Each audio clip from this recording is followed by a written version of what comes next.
এরা কখনো সমাজে মাথা উঁচু করে দাঁড়াতে বা কথা বলতে পারবে না। মুফতি আব্দুস সালাম চটগামি রহমতুল্লাহি আলাই। 40 বছরে আমি কখনোই হিন্দুস্তান ও পাকিস্তানে চামড়া কালেকশনের অপমানজনক পদ্ধতি দেখিনি।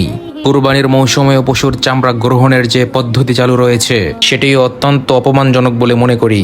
পাকিস্তান ও হিন্দুস্তানে এই চামড়া গ্রহণ কিভাবে হয়ে থাকে তা আমি পূর্বে কোনো এক সময় বলেছিলাম।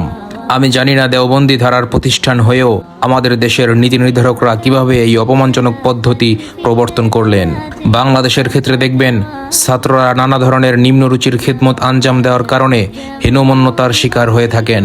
শিক্ষকদের ক্ষেত্রেও একই কথা।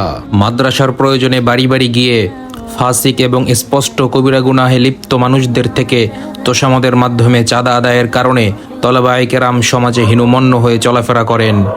আপনি যদি আদর্শ প্রতিষ্ঠানের প্রধান দুই স্তম্ভকে নিজেদের কাছে হীনমন্য করে দেন, তাহলে তারা কখনোই সমাজে মাথা উঁচু করে দাঁড়াতে বা কথা বলতে পারবে না।